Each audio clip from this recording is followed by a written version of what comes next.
Vivemos uma onda de ataques ao movimento pentecostal e a fé de muitos tem se esfriado. É chegada a hora de clamarmos por um avivamento para nosso tempo. A promessa é para vós e vossos filhos, uma campanha nacional pela busca do batismo com o Espírito Santo e dos dons espirituais. Acesse campanhaapromessa.com.br, uma realização CGADB e CPAD.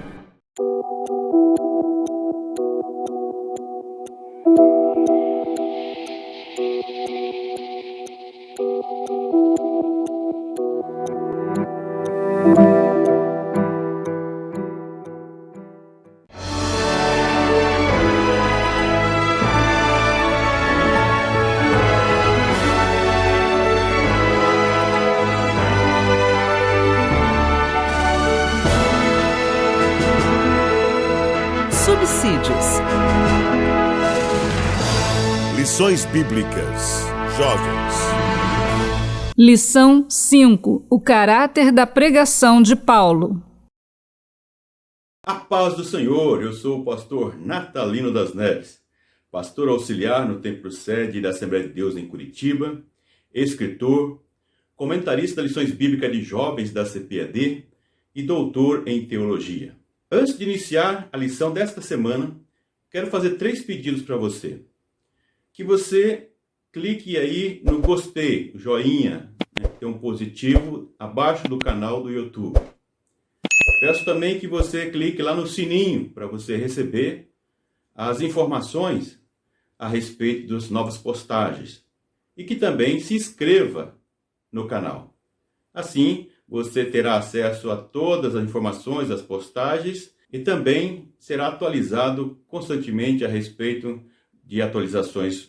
Conto com você e peço que você também compartilhe com as demais pessoas para que eles também possam desfrutar dos comentários, dos subsídios aqui dessas lições.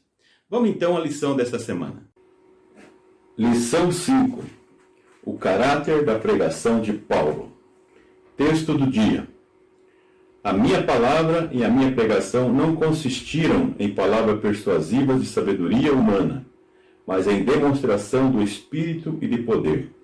1 Coríntios 2 e 4. Síntese.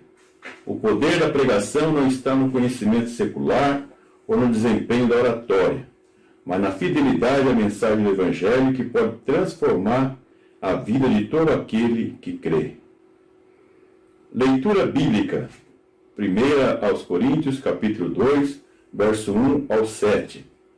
E eu, irmãos, quando fui ter convosco, anunciando-vos o testemunho de Deus, não fui com sublimidade de palavras ou de sabedoria, porque nada me propus saber entre vós, senão a Jesus Cristo e este crucificado.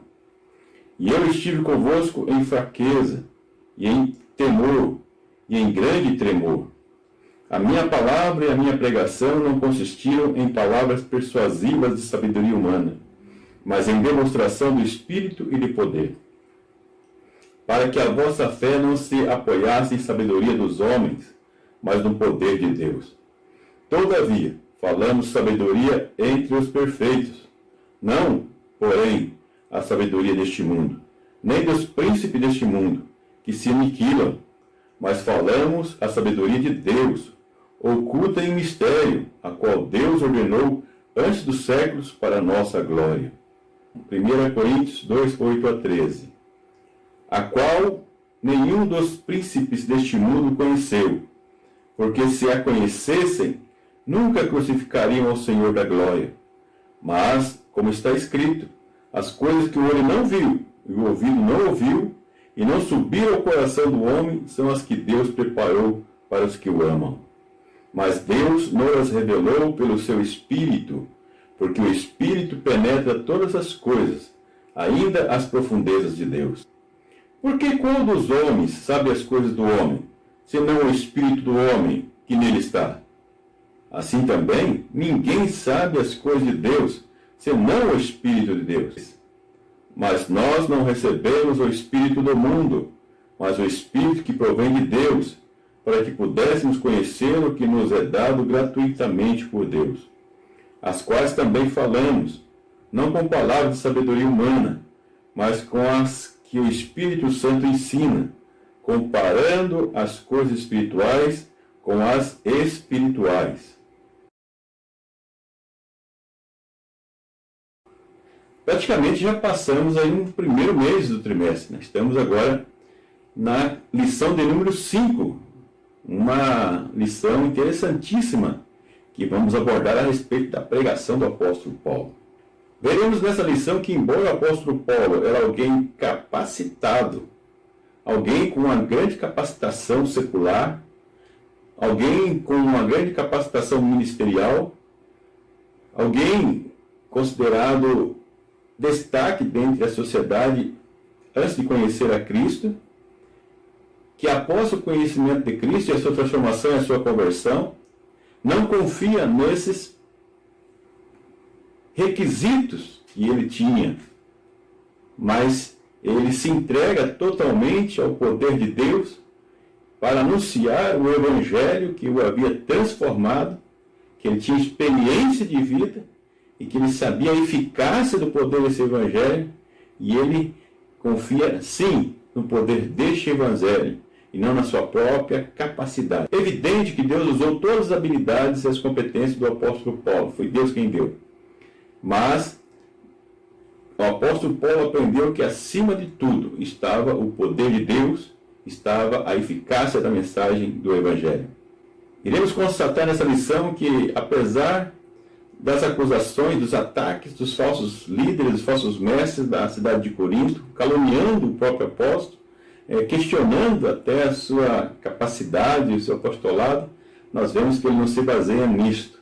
Ele não usa nada das suas capacidades para se defender diante desses acusadores, mas faz a opção de pregar a mensagem simples do Evangelho, com cuidado, com amor, visando o bem do reino de Deus. Tópico 1. Paulo era capacitado e chamado por Deus. Primeiro subtópico, a formação religiosa de Paulo no judaísmo.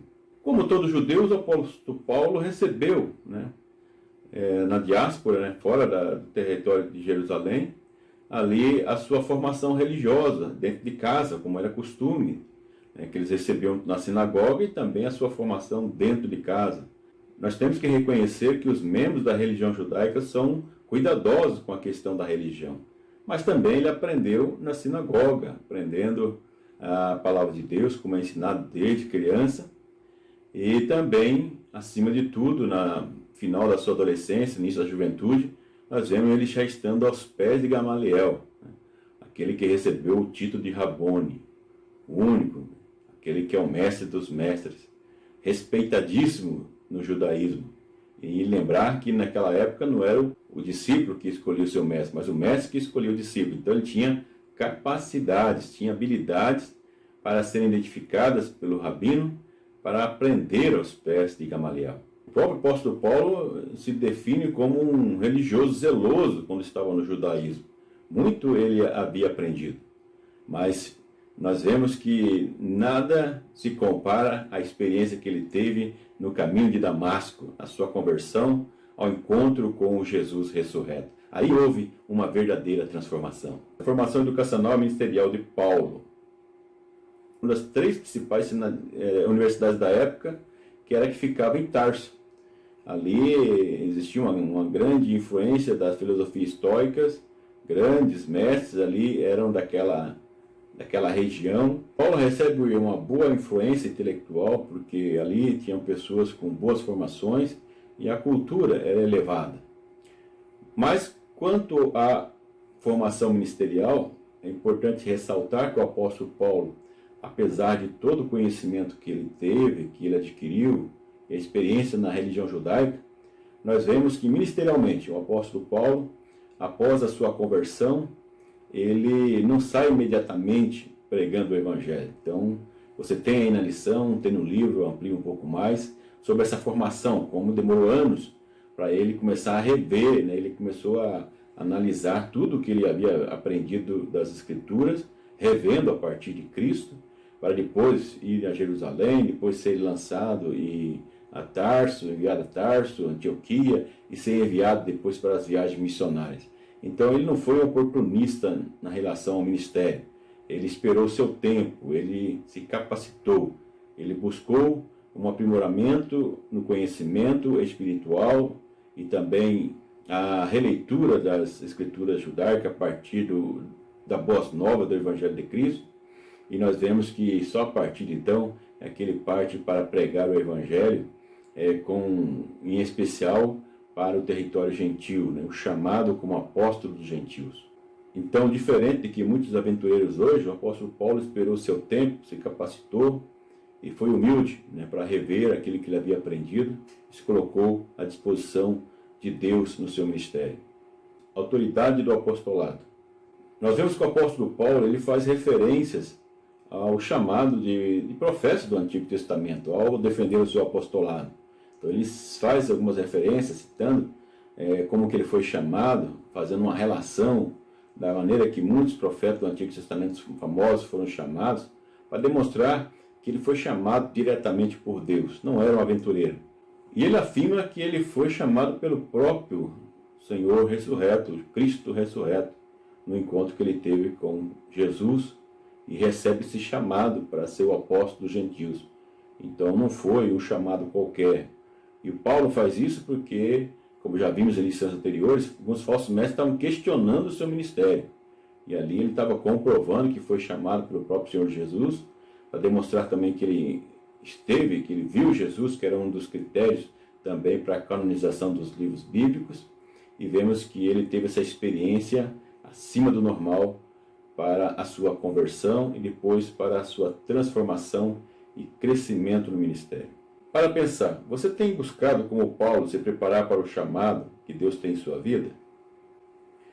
Importante, Paulo não era um aventureiro, mas alguém que foi escolhido por Deus e capacitado por ele para realizar uma grande obra. Tópico 2. A confiança de Paulo não estava em seu intelecto. Primeiro subtópico, Paulo reconhecia que a sua capacidade vinha de Deus. Humanamente falando, a gente pode dizer que o apóstolo Paulo, ele, se quisesse, teria condições de chamar atenção para a sua qualificação secular, qualificação ministerial, conhecimento do judaísmo, das escrituras, e após a sua conversão, os seus anos de ministério. Mas Paulo não fez uso disso de forma alguma.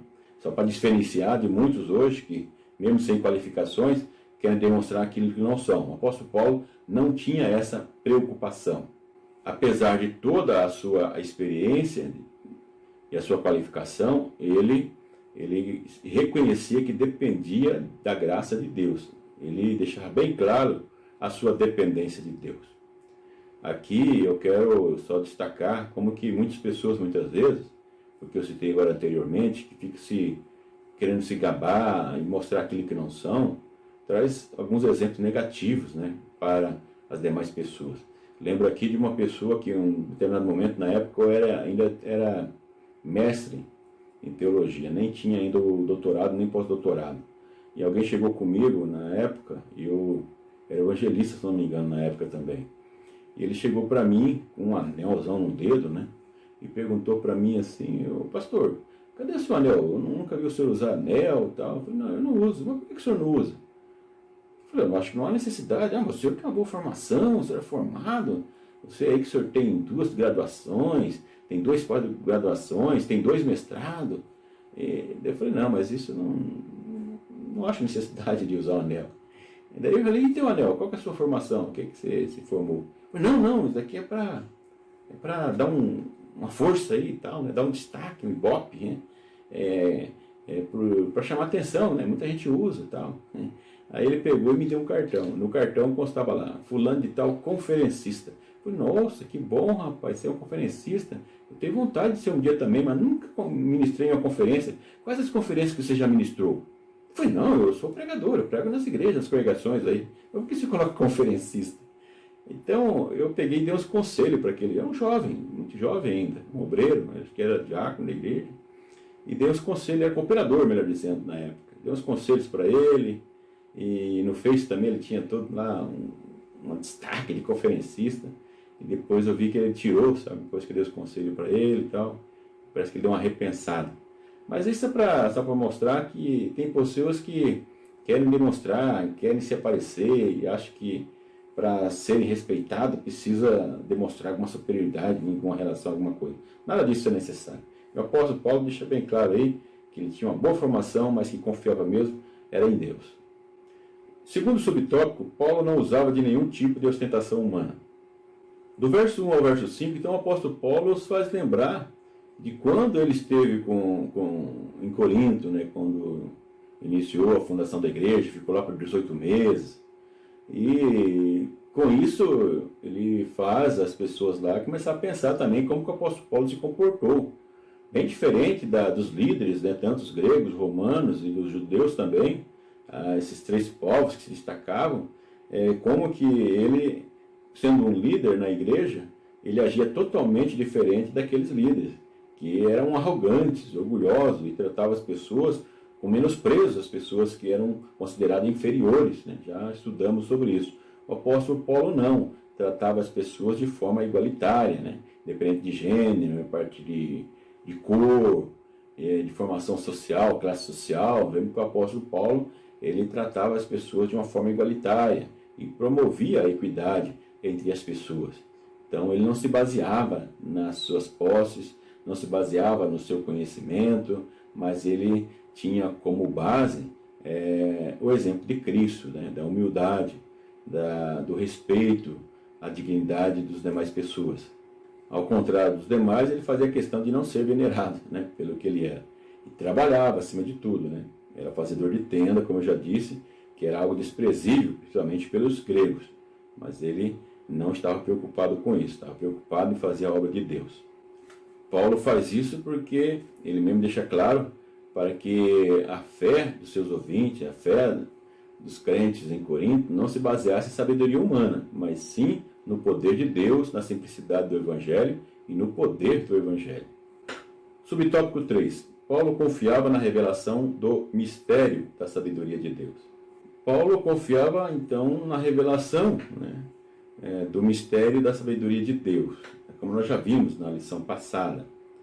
Os gregos, eles entendiam que a sabedoria só era possível por meio de muita investigação, averiguação, questionamento a respeito da verdade, como muitos filósofos assim ensinaram.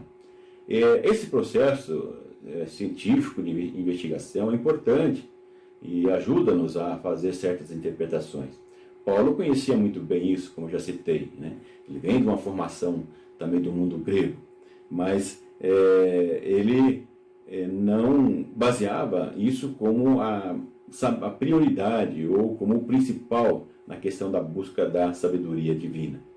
E nós vemos que os gregos, eles identificavam e separavam, como eu já disse anteriormente, isso sim, para uma pequena elite, eles que tinham acesso a essas informações. Então nós vemos que o apóstolo Paulo, além de entender que essa sabedoria, a sabedoria de Deus, a busca do conhecimento das coisas de Deus, era para todas as pessoas, ele, com a sua conversão, com o conhecimento de Cristo, ele passa a entender que a verdadeira sabedoria não é o muito possuir conhecimento, né? Porque muita gente tem conhecimento, até sabe, inteligente, todos são inteligentes, alguns muito mais do que outros, mas não tem sabedoria na vida. Existe uma grande diferença em quem tem conhecimento e quem tem sabedoria, né? É fácil aí fazer uma comparação com o conhecimento como uma base humana e sabedoria como algo vindo de Deus, né? Tiago fala sobre isso, né? Se não tem sabedoria, peça a Deus. Porque tem gente que tem um grande conhecimento, tá, na questão teológica e tudo, conhece a Bíblia de capa a capa, mas não tem sabedoria no viver com a sua família, com a sua esposa, com os seus filhos, no relacionamento com as pessoas, no trabalho e assim por diante. Então, essa sabedoria, que é a sabedoria que vem de Deus, ela faz uma grande diferença, né? O ideal seria a pessoa ter uma boa formação, mas acima de tudo ter a sabedoria de Deus. Mas tem muitas pessoas que não conseguem, por vários motivos na vida, conseguir uma boa formação acadêmica ou construir um autoconhecimento, mas ele tem a sabedoria de Deus na vida. É uma pessoa que consegue se realizar muito mais do que outros que têm grandes conhecimentos, mas não têm a sabedoria de Deus. Isso faz uma diferença muito grande na vida das pessoas e quem está ao lado dessas pessoas também. Para pensar, Paulo buscava a verdadeira sabedoria em Deus. Quais tem sido a sua fonte de busca pela sabedoria? Importante. Somente Deus conhece e sabe de todas as coisas. Seu conhecimento é perfeito, completo. Tópico 3. Tudo o que precisamos saber para recebermos a salvação. Subtópico 1. A revelação do Espírito Santo a respeito da mensagem da cruz. Versos 10 e 11. Como já citamos em lições anteriores, o poder de Deus para a salvação da humanidade não era nenhuma mensagem secreta, como era costume das religiões mistéricas, né, que existiam na região de Corinto. Mas nós vemos que todos podem ter acesso a essa mensagem. Então é algo que faz uma grande diferença. Imagine, como já citei, as classificações, né, dos grupos da sinagoga, os judeus, os prosélitos que se convertiam ao judaísmo e assumia todos os rituais, se batizavam, e os devotos, que não simpatizavam com o judaísmo, mas não se batizavam nem aceitavam os rituais. Eles se sentiam excluídos. A sociedade que excluía as mulheres, as crianças. Agora vem aqui essa revelação da mensagem da cruz de Cristo, demonstrando que as pessoas todos têm acesso. Né? Nós vimos a questão dos dons espirituais, que eram cheios de dons também. Os dons não era o líder que definia, não era a pessoa mais rica da comunidade cristã que definia, é o próprio Deus. Ele dá deliberadamente a quem ele quiser. Paulo deixa bem claro sobre isso. Então nós vemos que essa maneira, essa revelação dentro da igreja era totalmente diferente no mundo secular, que aquelas pessoas que ali estavam criando problemas, como o apóstolo Paulo, defendiam, né, separando essa distinção. Que aí o apóstolo Paulo mostra que essa sabedoria que é revelada pelo Espírito Santo a respeito da mensagem da cruz, coloca todos em pé de igualdade, e ali eles têm acesso também às informações, o que não estavam acostumados. O homem natural, como nós vimos, né, e a influência das culturas da época, grega, romana e judaica, não dava condições das pessoas acreditar na mensagem da cruz, que consideravam uma loucura. Mas nós vimos que pelo Espírito Santo de Deus, quando ele age na vida das pessoas, quando elas dão essa abertura, elas vão entender então essa mensagem da cruz, que é revelado pelo Espírito Santo de Deus. Aí então, eles podem compreender essa grande diferença, como muitas pessoas hoje ainda não conhecem, não conseguem entender como que nós acreditamos nessa mensagem da cruz, do Deus encarnado, que morre pela humanidade, que dá a sua vida, apresenta o sacrifício perfeito, e aqueles que nele creem têm a vida eterna. Mas o Espírito Santo, quando as pessoas dão abertura, quando deixam de lado o orgulho e a arrogância, eles começam a receber então a revelação da mensagem da cruz. No subtópico 2, disposição para receber o Espírito de Deus. O apóstolo Paulo ele coloca de um lado os que receberam o Espírito do mundo, do outro os que receberam o Espírito Santo que vem de Deus. Ele coloca isso distinto, né, quando ele fala sobre esse assunto. Então ele diferencia os dois. Mas qual que é a diferença desses dois grupos? O que diferencia? Então ele coloca aí, no contexto, que o amor, a paixão, a concupiscência acaba impedindo o ser humano de receber o Espírito Santo de Deus. Então é necessário haver uma disposição, né, para receber o Espírito Santo de Deus. Então muitas pessoas não recebem porque não querem abrir mão de muitos dos seus prazeres, muitas das suas vontades, né, que ele quer controlar. E não pode dar espaço para o Espírito Santo de Deus, porque o Espírito Santo de Deus, dando abertura, ele vai conduzir a sua vida. Ele quer conduzir a sua própria vida. Tem essa dificuldade. Então tem que haver uma disposição, uma vontade, um querer, um agir para se submeter diante de Deus. Então muita gente não quer se submeter, ter mudança nos seus comportamentos, ter um estilo de vida diferente daquilo que tem. Precisa haver disposição. O apóstolo Paulo diz que aqueles que receberam o Espírito Santo de Deus são ensinados por ele. E assim vive as realidades espirituais e pode discernir a vida sobre a sabedoria de Deus. Ou seja, só os espirituais é que discernem as coisas espirituais. Podem entender o que muitas pessoas não conseguem ver. E isso faz uma grande diferença na vida espiritual de qualquer pessoa. Subtópico 3. O salvo tem a mente de Cristo. Paulo, ele salienta que na igreja de Corinto existiam umas pessoas que, com base no que nós já falamos também, eles acreditavam ser superiores por causa do conhecimento que eles tinham, das suas qualificações e também de suas posses. E, além de mais, eles se consideravam mais espirituais que os outros, ou seja, o conhecimento é eles que têm, eles que são maduros espirituais, e os demais eram meninos espiritualmente falando. Mas o apóstolo Paulo quebra isso. Na realidade, ele inverte tudo isso. Ele diz que essas pessoas que, baseado na sua própria sabedoria, conhecimento e diferenciação entre a classe social, a diferenciação entre posse, dentre outras diferenças, eles sim é que eram crianças espirituais. Mas nós vamos estudar isso um pouco numa lição mais à frente, mais detalhadamente.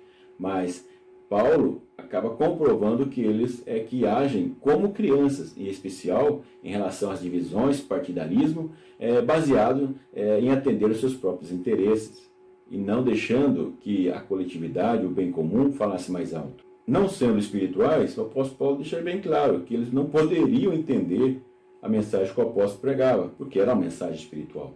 O apóstolo Paulo ele cita Isaías 40, 13 e 14. Ele diz assim: quem guiou o Espírito do Senhor? E que conselheiro o ensinou? Com quem tomou conselho para que lhes desse entendimento? Paulo aqui está direcionando a esses que se diziam espirituais a ponto de começar a questionar a Deus, né? Nós temos hoje muitas pessoas que questionam Deus, né? Tem pessoas que colocam Deus na parede, né? Tem pessoas que exigem de Deus, né? Se acham os espirituais a tal ponto que querem dirigir Deus. Você já viu isso? Tem muita gente que acaba dizendo que ele pode apontar, pode exigir. Se eu sou o homem de Deus, eu sou a mulher de Deus, então o Senhor faz isso, né? Que falta de sabedoria, né? Falta de sabedoria, que é o que nós estamos falando aqui. Como que vai falar assim com Deus? Paulo coloca aí, quem que guiou o Espírito do Senhor? Quem é conselheiro? Quem o ensinou? Deus é Deus, Deus é o Senhor, né? Então, ele diz que quem é um cristão maduro vive na unidade do Espírito e tem a mente de Cristo. É por isso que ele fala da mente de Cristo. É aquela pessoa que pensa como Cristo, que procura ter um modo de vida como Cristo teve. Caminhar do jeito que Jesus caminhou, seguindo o exemplo dele, é a pessoa que tem a mente de Cristo, né? O salvo em Cristo Jesus, que se submete ao senhorio do Espírito Santo de Deus.